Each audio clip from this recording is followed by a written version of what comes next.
Queridos Pai do Senhor, Gênesis 8, 21.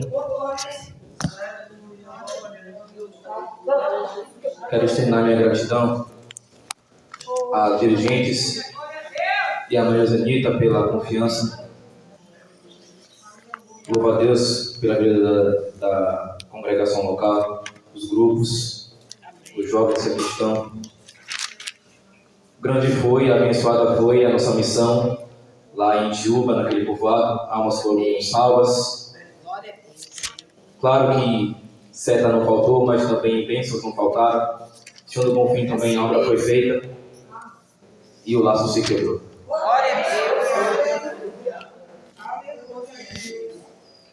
Gênesis 8, 21, quem achou, diga amém. Amém. Na minha tradução diz: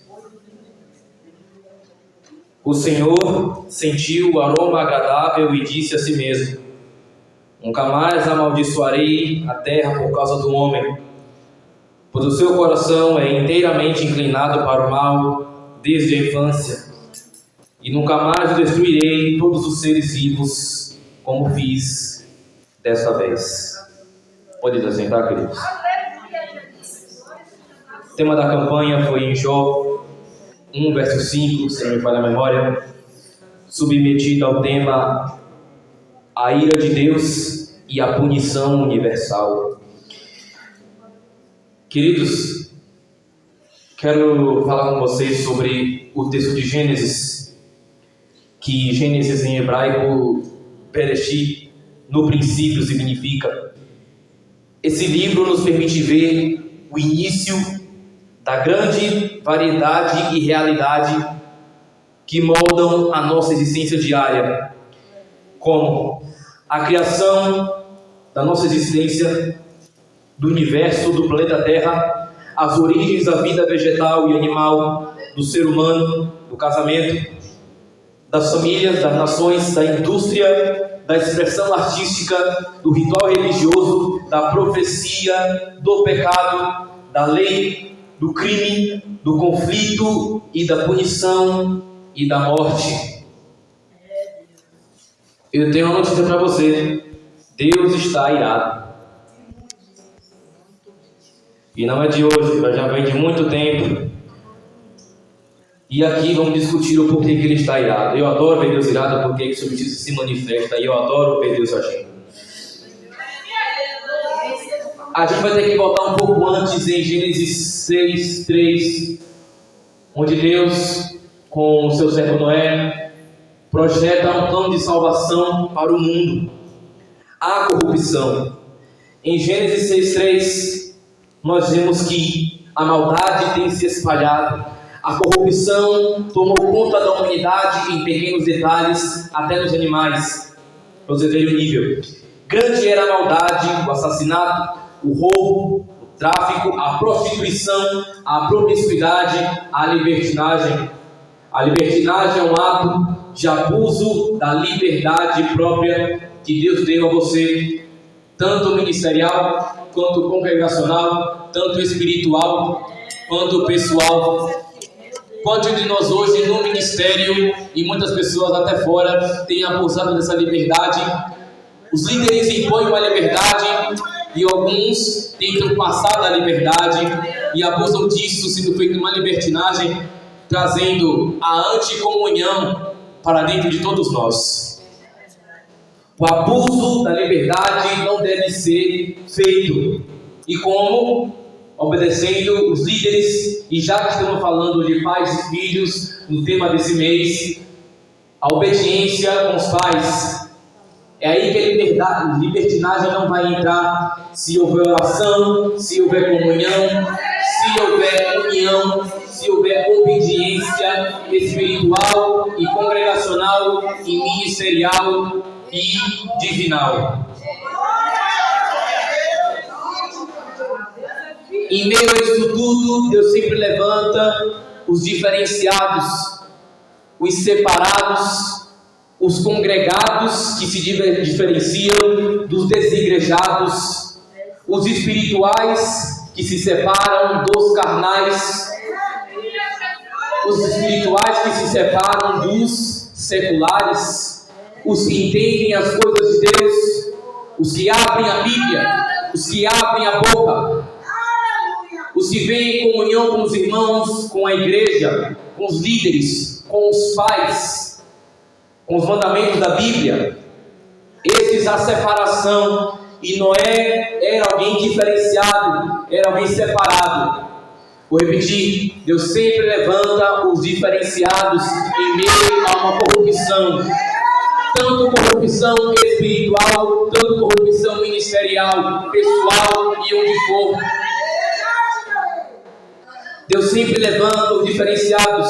E antes de entrarmos na explicação da segunda lição da pregação, a missão do diferenciado é colocar a diferença onde não existe a diferença, colocar a vida onde a morte, mediante Jesus Cristo, mediante o Espírito Santo. Onde não há línguas estranhas, vai haver línguas estranhas. Onde não há batismo do Espírito Santo, vai haver batismo do Espírito Santo. Onde não há vida, vai existir. Onde não há vida, não existirá morte. E onde existirá desigrejação, descomunhão, desamor, carnalidade, imoralidade, impureza, vai passar a existir espiritualidade. Outrora Paulo não errou quando disse que os carnais não entendem o que é espiritual. Os homens não entenderam o que Noé queria dizer ou fazer ou surrar a intenção quando construía aquela grande embarcação. Por quê? Porque quem está no Espírito entende coisas mais claras, diferenciadas e perfeitas do que quem está na carne.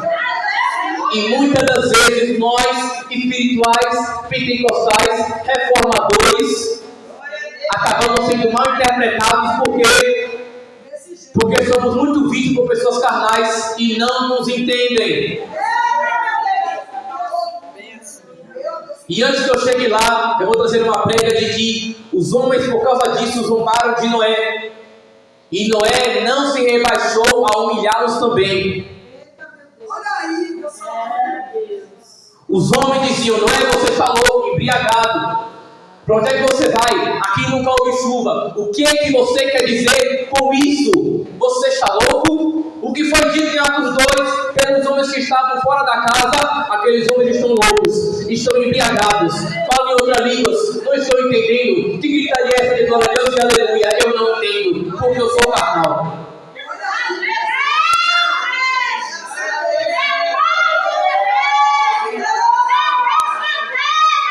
Porém, Noé, nem Pedro, que pregou em sua boca de alma, se rebaixou a humilhá-los também.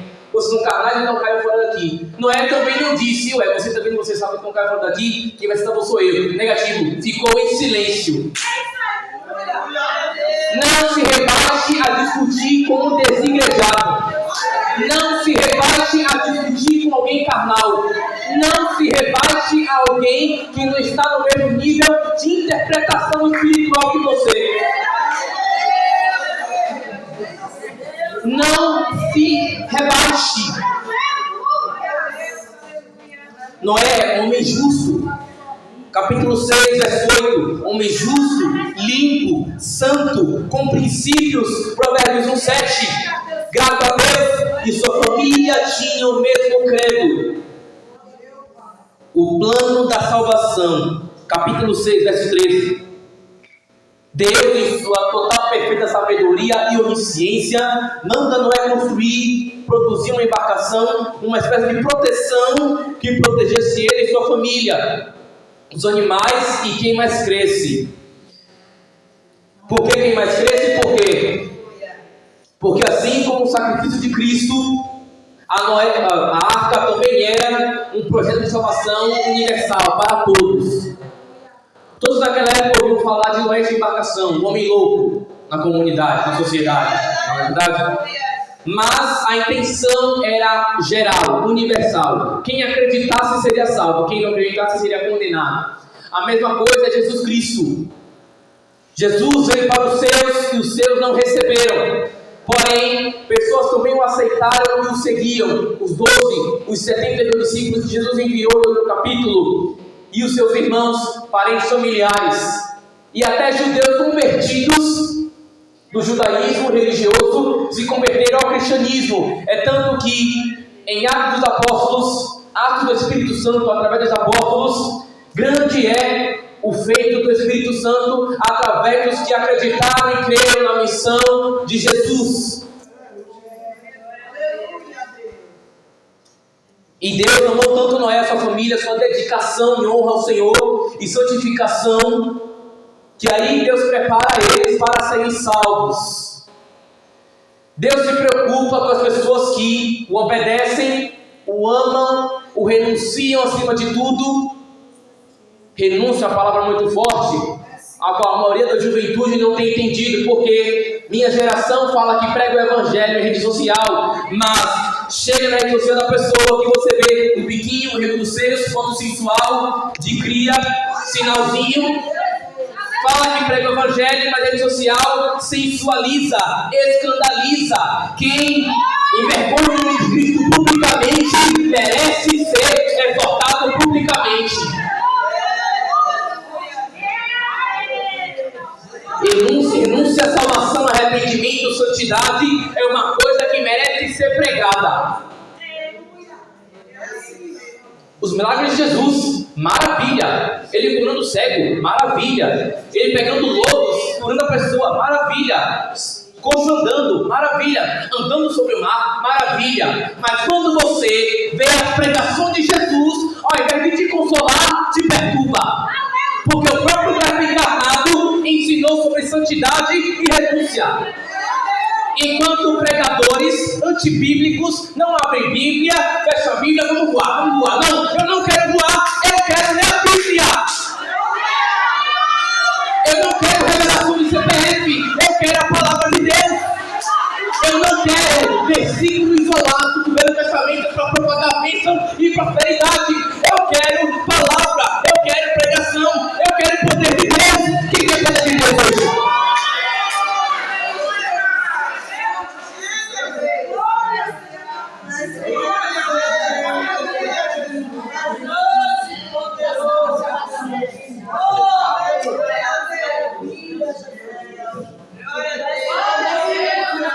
A ciência da embarcação de Noé, uma coisa que muitos interpretaram errado, mas hoje vão entender. Capítulo 6, verso 15. Segundo pesquisadores, a embarcação de Noé foi uma das maiores embarcações da história na humanidade, sendo comparada até com o grande Titanic, entre aspas, porque engraçado que Titanic era de ferro, até maior, em uma geração em que a tecnologia foi mais avançada, mais explorada. E engraçado é que navegou em alto mar, carregou grande gente, foi até idolatrada, mas o próprio dono disse: esse barco nem Deus é capaz de afundar, porque eu construí. E engraçado é que na mesma noite que foi levado ao mar para uma viagem, primeira viagem de inauguração, ele foi afundado por uma grande rocha de gelo. Ninguém brinca com Deus.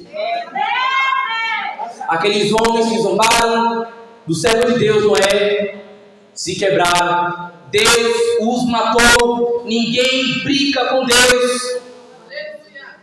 Profetas que se dizem profetas, mas não são profetas, vivem uma vida de dois termos.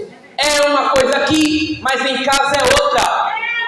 É uma coisa aqui, mas em casa bate nos filhos, na esposa. Não trata a mulher como deveria ser. Trata a sua própria casa como não deveria ser.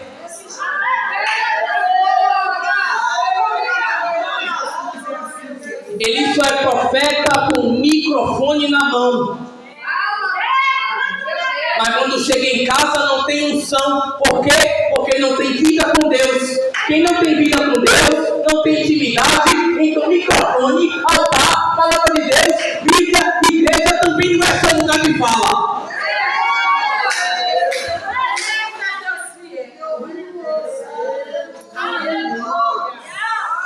Voltando ao cálculo, a a arca não era em formato de barco, como vemos em desenhos, etc., né?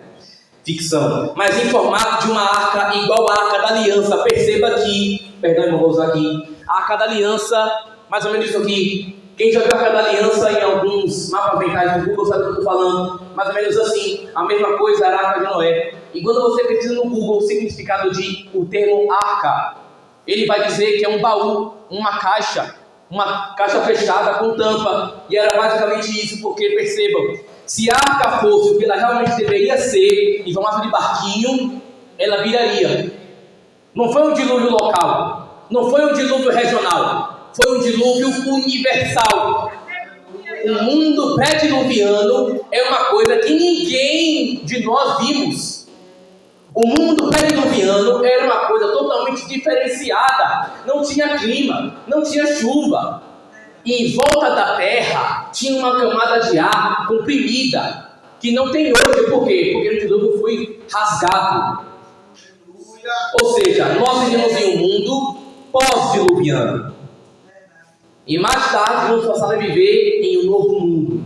Porque em Apocalipse diz que fará novo céu e nova terra.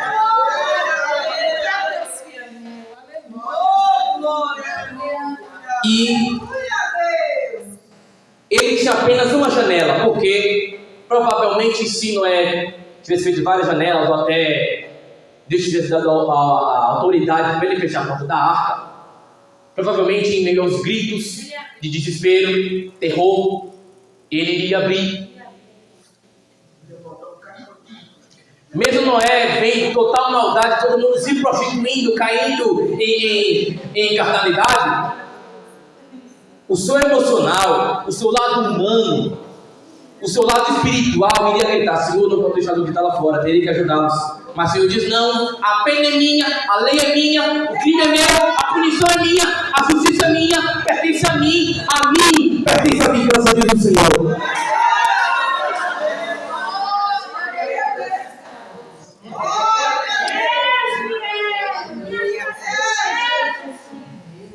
E Noé fez tudo exatamente como o Senhor lhe tinha ordenado. Obediência. Interessante que alguém que ama de fato a Deus o obedece sem murmurações e sem reclamações.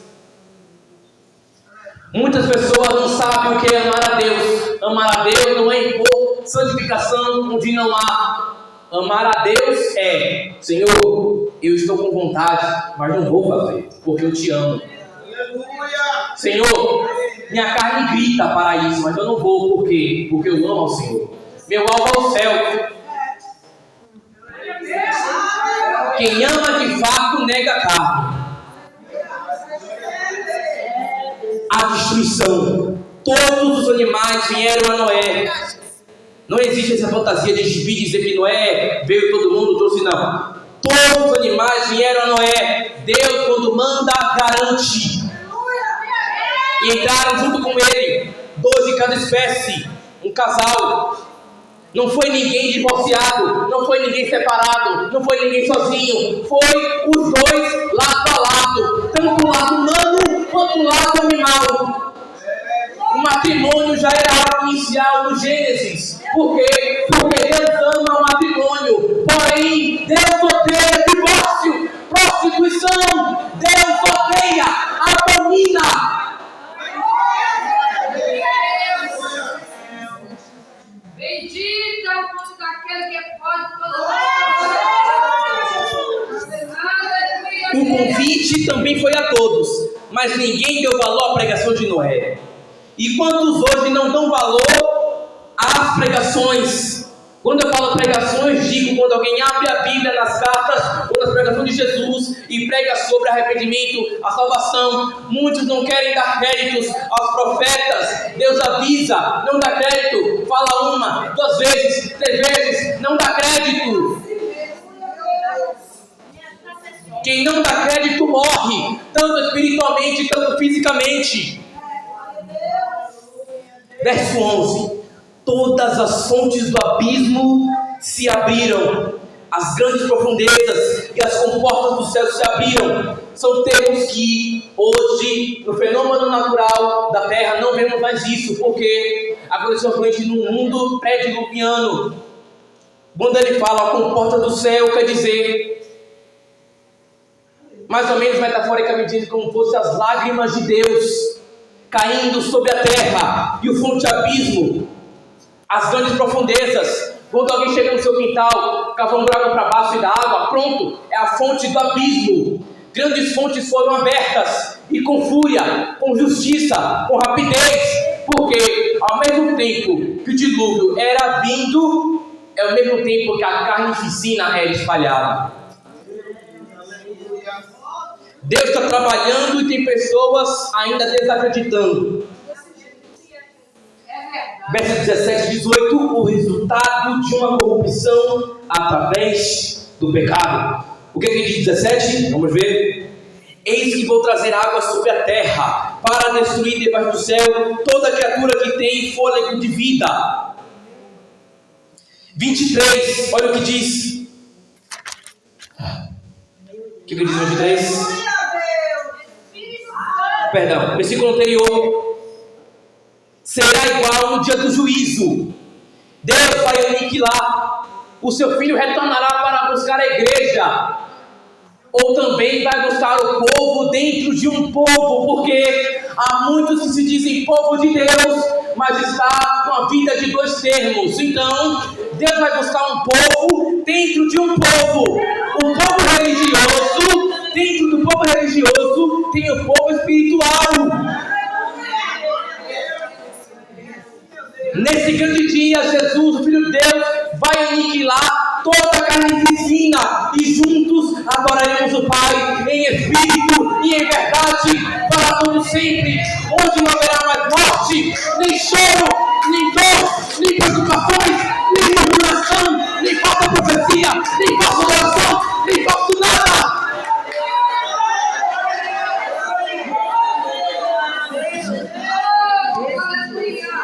Olha o que Mateus 24 diz: como foi nos dias de Noé, assim também será na vinda do Filho do Homem. Aleluia. O fim da destruição. A chuva tinha durado 40 dias. As águas do Oceano Universal durou aproximadamente 1 ano e meio. Segundo cálculos meus, feitos segundo a Bíblia, a destruição começou em 17 de fevereiro e terminou em 27 de janeiro do outro ano. Uma vez, em um retiro, aí estava tendo uma pergunta lá, de jovens, aí o papai perguntou: quantos anos durou a água do dilúvio? Aí eu falei: 1 ano. Falou: não, errou 40 dias. Eu falei: gente, você não sabe a Bíblia não, né? Você não calcula, não... Estranho. Por quê? Tem que ter o cálculo, interpretação de texto. Interpretação. As chuvas duraram 40, não foi o dilúvio. É tão difícil interpretar texto, é tão difícil abrir a Bíblia. Depois eu que sou errado, o polêmico, o herege, tá certo.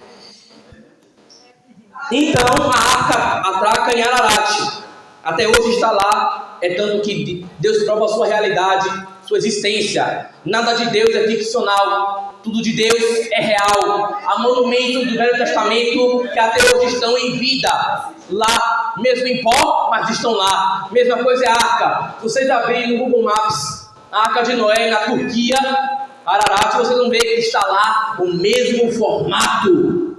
E ninguém pode destruir o que Deus constituiu. E as águas continuam a baixar. Capítulo 8, 1, 2 e 4. Noé solta uma pomba e por 2 vezes ela não tem resposta. Porém, na 3ª vez ela traz um galho, uma esperança. Vou repetir.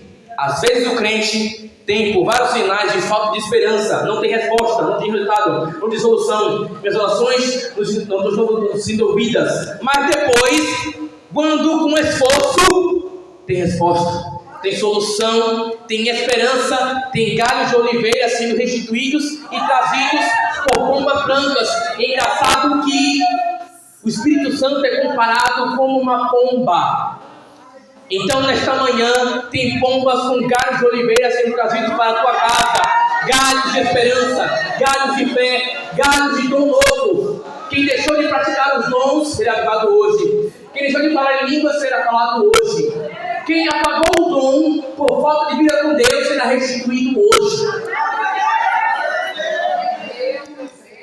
Capítulo 8, 18. As águas secam e Noé sai da água junto com sua família e os animais. No versículo 20 tem o agradecimento e o louvor de Noé a Deus.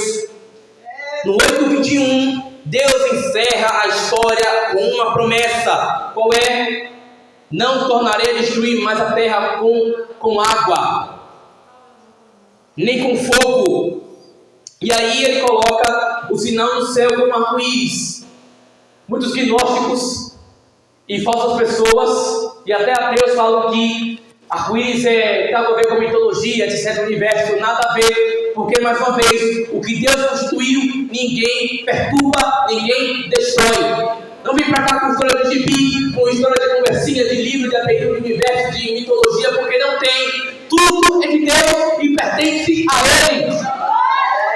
É um sinal de Deus e uma aliança. Então, quando vocês veem um arco-íris no céu, glorifiquem a Deus e tudo quanto no universo há, porque tudo é de Deus. Então, a reflexão que nós temos com essa história, com esse texto expositivo é que o dia do Senhor está se aproximando.